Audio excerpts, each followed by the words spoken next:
Hey everyone, it is Thursday, September 8th, 2022. Welcome to TechTO Quick Takes. I'm your host, Alex Reilly, and here are today's headlines.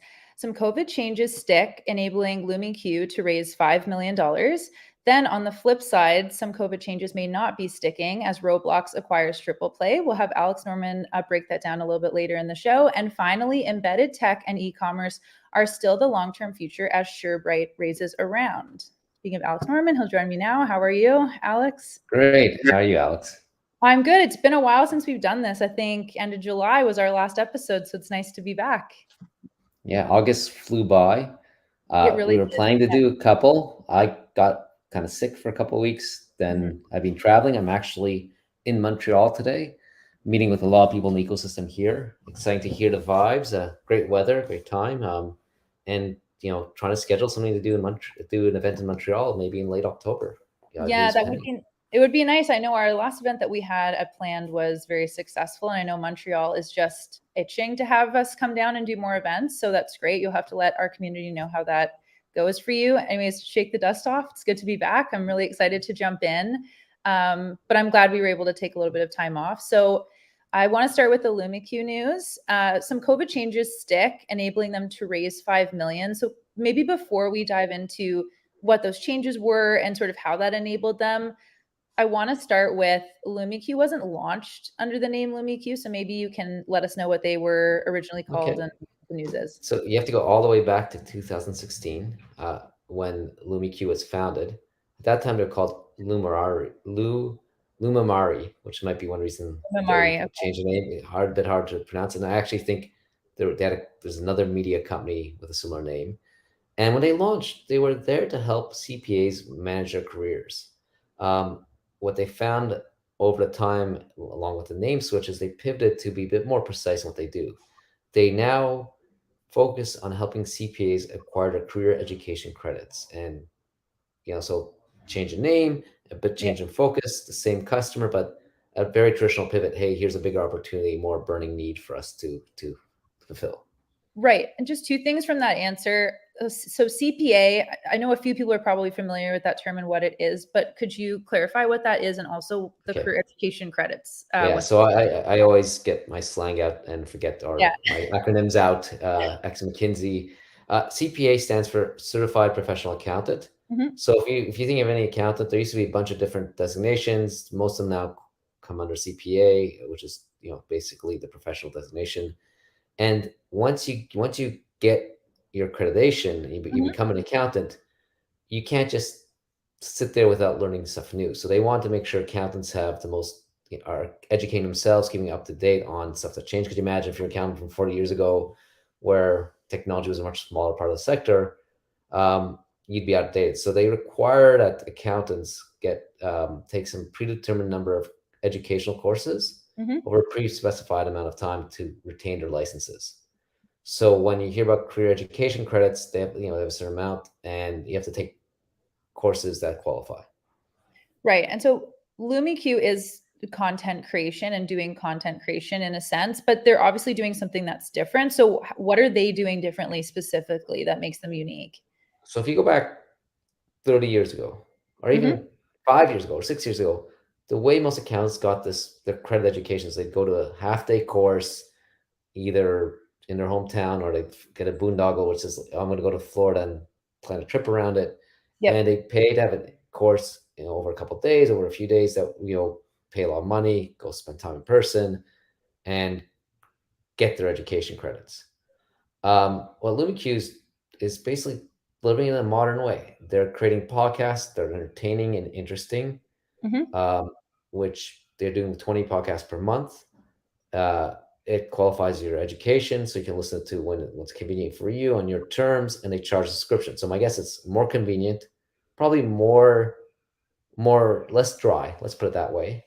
Yep. Probably more relevant to current trends, and probably Mhm. more cost effective. So they've taken something that was a necessary evil and made it more enjoyable and just more more flexible for most accountants.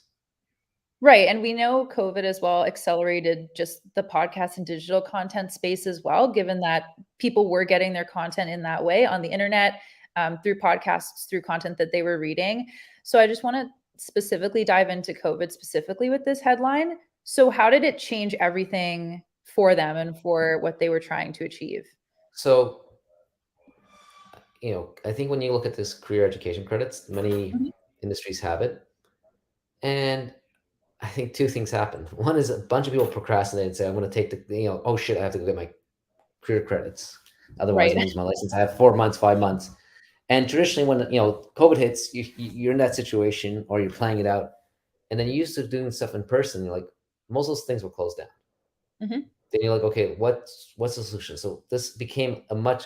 I think a lot of people are used to the old way. Okay, I'm just gonna find a course. They probably come Yeah. into your email. They probably these companies have a systematic way of keeping you hooked, and you don't change your behavior. But COVID disrupted that behavior. They said, well, now you need to get those credits, and you can't go meet these people in person. Maybe they did a Zoom, and you discover someone like LumiQ. Hey, I could listen to podcasts. Wow, who are the Mhm. speakers? They have Mike Catch, and they have other interesting speakers. I could do it as a subscription basis. I can do it in my own time. This is a much better solution. I save myself the commute. I now it's on my schedule. And so I think COVID actually had a behavior change where people had a problem that was being solved okay. And Yep. then they discovered something that was 10x better than they traditionally did. And they switched. And now it's changed their mindset of how about they getting their career education credits. Right. And just from your perspective now, aside from what they were putting out and how it was making it more digestible for people, I just want to talk about the round. So, why do you think, two-parter, why is the round interesting, first of all? And also, why raise even now? So a couple things like what happened because of this of COVID is they start seeing revenue grow 100% year over year, and they Yep.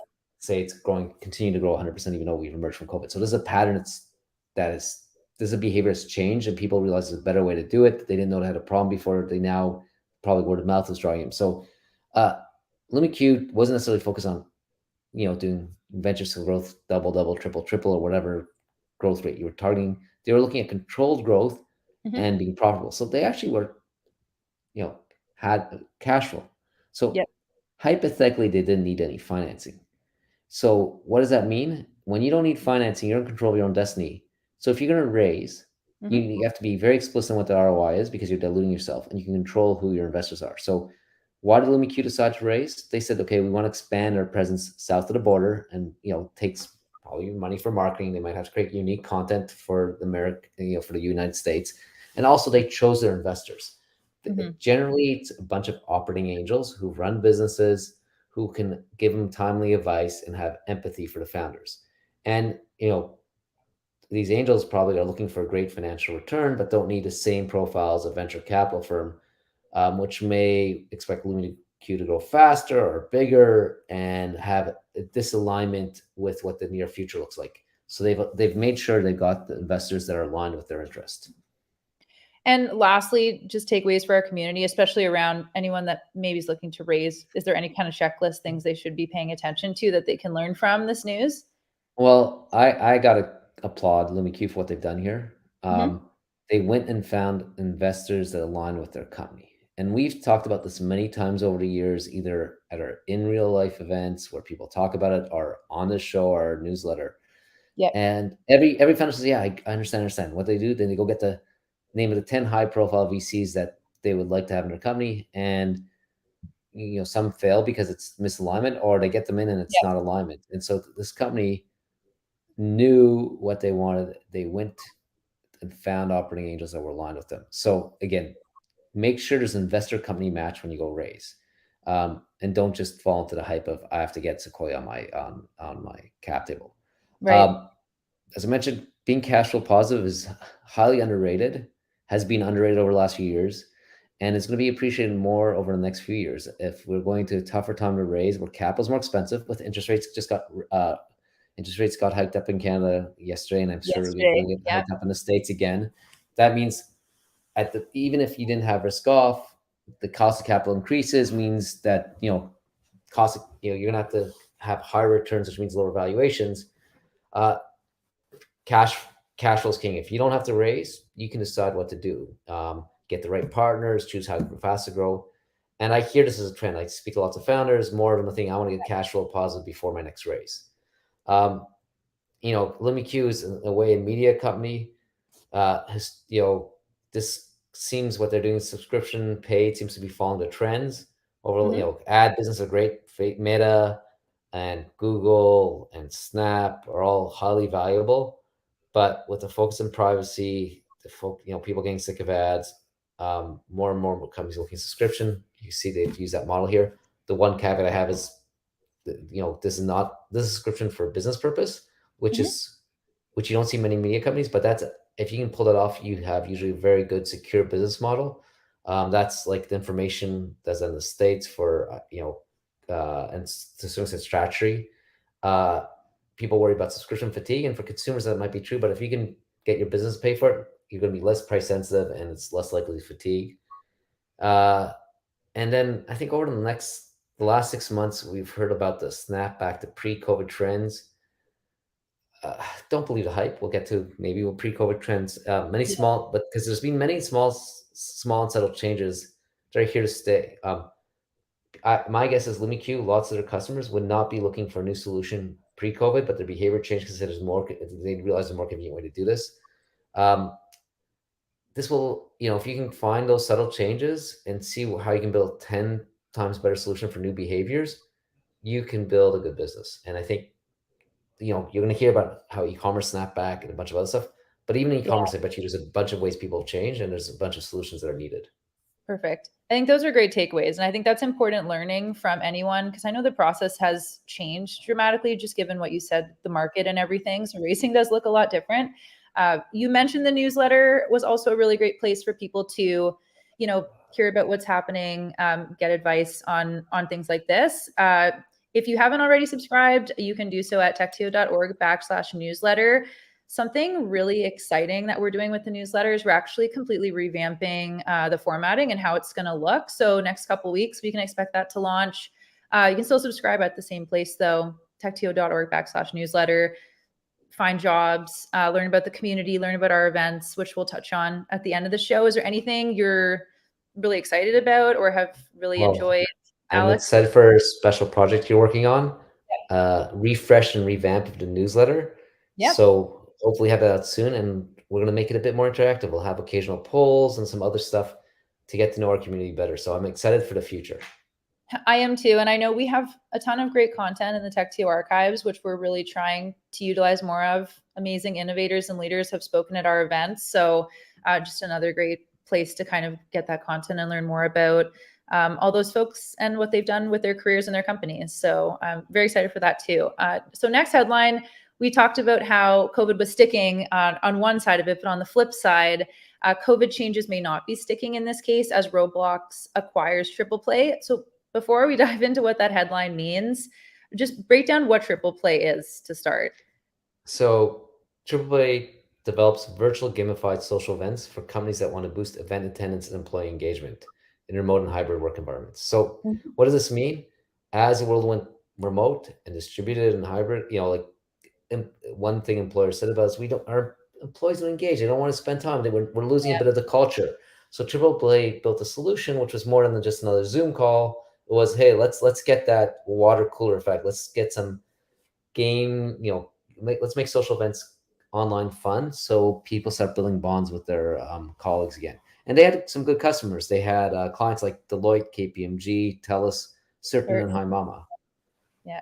And so you touched on it briefly. They're just trying to make things a little bit more interactive for that culture shift we've seen. But what problems are they continuing or trying to solve? Look, deeper connections among employees. I think if you ask anyone, lots of people love remote, but their satisfaction and attachment and engagement with work in most cases has dropped, especially for new employees. So this was trying to find a new way to build those ties between and relationships between employees. And what changed for them specifically? So I think Triple Play was making great progress, had good Hmm. traction, but two things happened. Lots of traditional companies wanted to return to work, Yep. and so they may have had less urgent need for this because they're now saying, okay, you know what, we almost don't want to encourage people to stay remote by giving them tools. And I think the second thing is for startups who a lot of their potential customer were and are staying remote, the funding environment changed. So the startups now are have VCs or founders are looking to save every penny, and there has to be stronger ROI. So my guess is Triple Play was early enough that they still were growing, but they saw headwinds coming. And furthermore, there's a few players trying to tackle this space. So the bar for them, the growth they needed and the ability to raise a big, massive next round, the bar was Mhm. probably raised a bit. And why Roblox? Why did they want to acquire them? Well, look, the team was great. The technology was great. Mhm. Roblox is building this virtual gamified environment. And so you look at, we've talked about how the employment market's become a bit softer. It should be easier to find employees and easier to acquire technology. It's still very hard to find great talent. And if you look at the team behind us, they were incredible. Mhm. And, you know, Triple Play, what they built was something that could naturally fit into the Roblox environment. And so it shows that, hey, there's some cool tech maybe they adopt. There's a team that knows how to build for this. So this looked enticing to Roblox. And just from an investor perspective, was this a win for the whole team at Triple Play and also for their investors as well? Full disclosure, I did invest in Triple Play out of my fund. Mhm. So won't disclose into any exact details, but I can say this wasn't a venture scale outcome. This wasn't Uber, but Mhm. I think you know everyone was happy with the outcome. Good. Oh, that's good to know. And you did briefly touch on earlier when I was asking you some questions about return to work and how obviously that looks different for every company. So, from your perspective, I know, for example, we're working from home. We kind of use our office when we want to. A lot of people have really leaned into that, just given they've moved away or don't live in the same location as their offices are located. So, do you think remote work is dead? What do you think the future is for that? I think the future of work is still in transition. I don't Mhm. think remote is dead, especially for new companies, tech forward companies, ones that have professional services. I think there's varying degrees. Like the investment banks in New York want everyone back 5 days a week. Lots of other companies are saying 3 days a week. So I think distributed, remote, and hybrid is here to stay. But we're still in this transition period where the split between these modes, how we work, is still being determined. And one of the things is the companies will, are probably a bit more hesitant to invest in the tools to Mhm. understand to support any of these until they figure out where this transition ends up. Are we 3 days in the office? Is the new normal 5 days in the office? What is it, a hybrid? Like, and so Yeah. it's you got companies like, how many tools we want to invest in them. I think they have to determine the modes they want to work. And then you'll see a subset of companies are doing full distributed, and then someone with hybrid. But it's back in transition because you still got a lot of companies who have a lot of real estate investments they almost want to get justified ROI for. Um, Exactly. I think the takeaway that one of the hidden takeaways here is that companies that are selling to startups will face more headwinds than they have for the past decade. Mhm. As funding was easy and growth was abundant and money was being thrown at startups, no one was really spending much. They were aware of what they were spending for SaaS software, but it was easy to add SaaS and stick there. And I think what you're going to see is the sales cycles get a lot harder, and ROI of SaaS being sold to startups has to be a lot higher. So that's going to Mhm. slow down the growth. And also, as the markets slow down, and we talked about it's a bit easier to find people, I think that there's less pressure to offer the best in class employee packages and perks. So like there's a lot of companies that have added new benefits to the benefit package, anything from fertility to um, you know financial advice. I think those companies are going to have a harder time if their main clients are startups that were trying to find that one extra perk to make themselves stand out. Mhm. Um, the acquisition also reflects the harder funding environment that we are in because I think VCs, the bar to raise every round has gone up. And so VCs, especially in an area that's competitive like this one, where there was a few people trying to figure out the future of work, um, are going to be more picky on who they invest if they want to see they can be a clear market leader. And I think Triple Play was doing incredibly well, but it's not clear if any of the companies in this area are going to get disproportionate market share. So that if they were to go raise, it might be hard. It was definitely harder than it was 12 months ago. And some of these are examples of the COVID setbacks, so snapbacks. So we talked about a few minutes ago how some COVID changes are sticking, some are less sticky, right? Like people are Mhm. being asked to go back to the office. I think there was a search for perks and ways to make remote work more exciting and prevent employees from leaving. Funding got a lot easier. So a lot of these are actually tech related, but all these things have snapped back to more normal trend lines. And I think there's some bigger stuff like this where they weren't sustainable. Um, And finally, despite the fall in valuation and the easier hiring market, Roblox felt compelled to make this acquisition.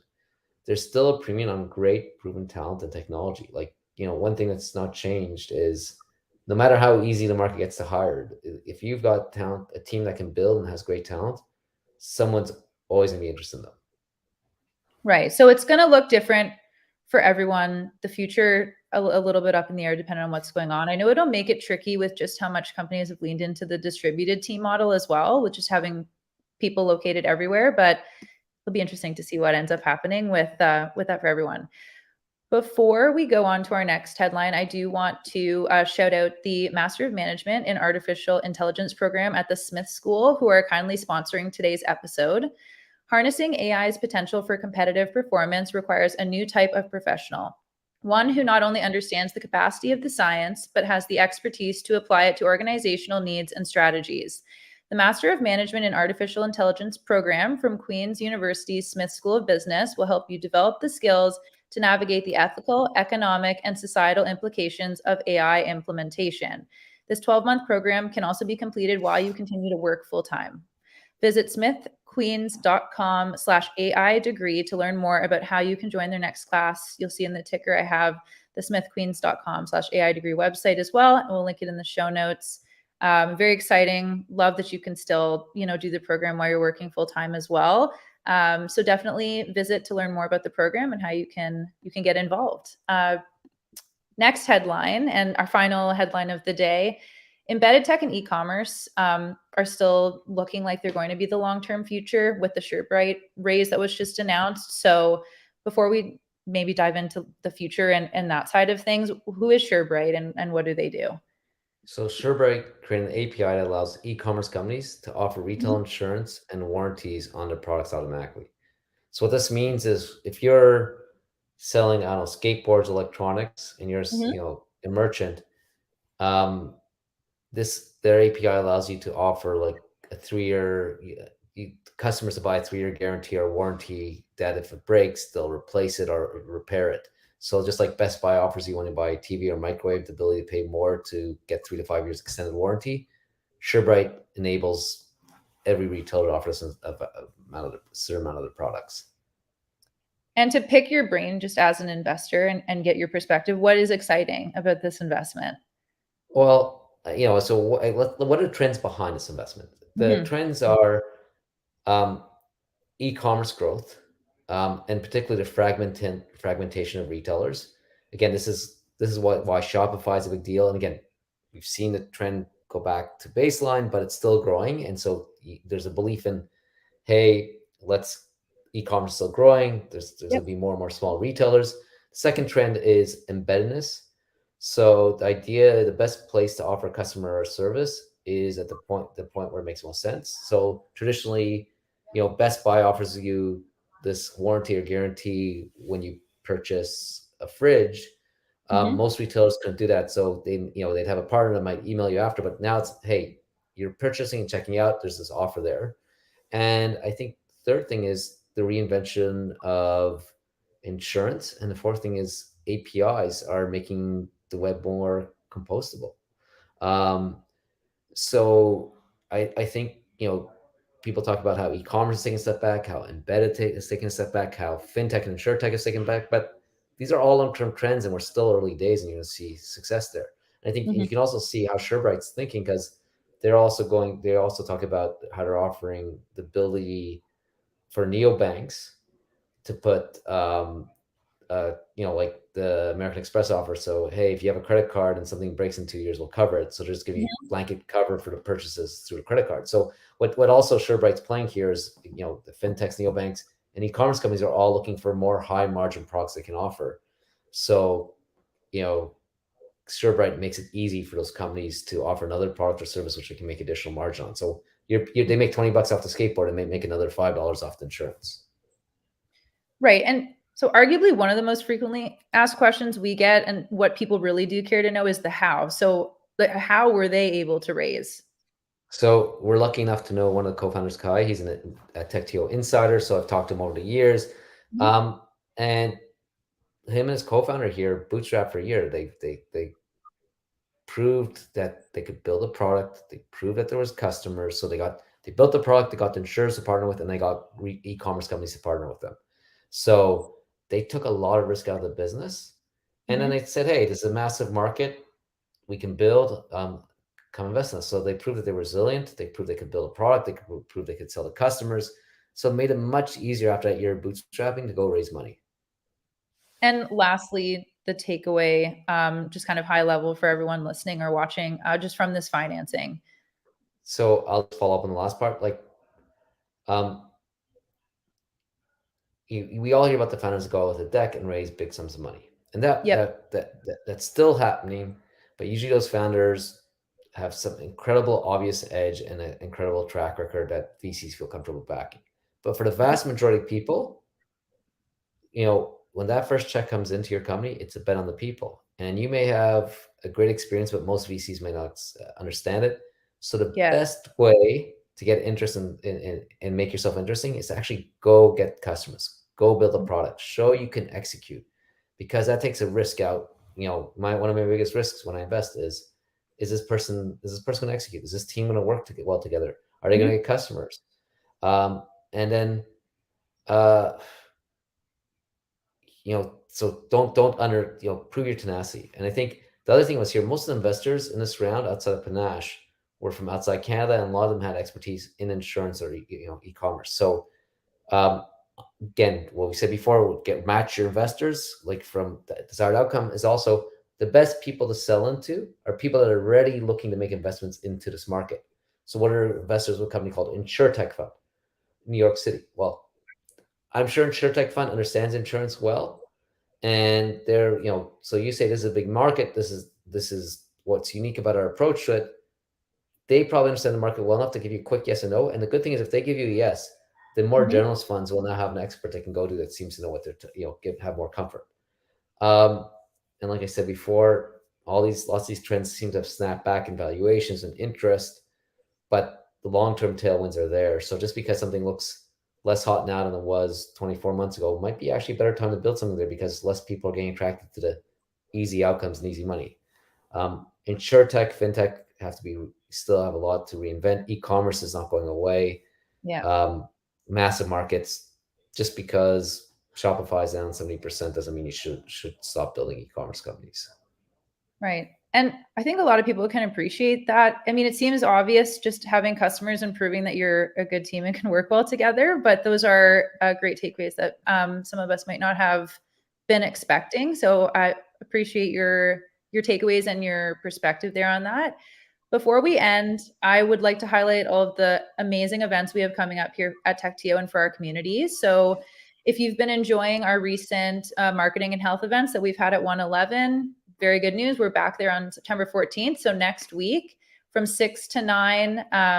Thankfully, we have a great space again. We've really enjoyed partnering with 111 and shouted as well to Jeeves for sponsoring this event with us. The last one was completely sold out and tickets are still available. So make sure to grab yours on our website. They're going fast. That will be very exciting. So We just also, just to kind of jump in here, oh, yeah, yeah. we're gonna have a great fireside with Candace Factor, the co-founder of Yep. Disco, one of these companies that emerged over the last 2 years.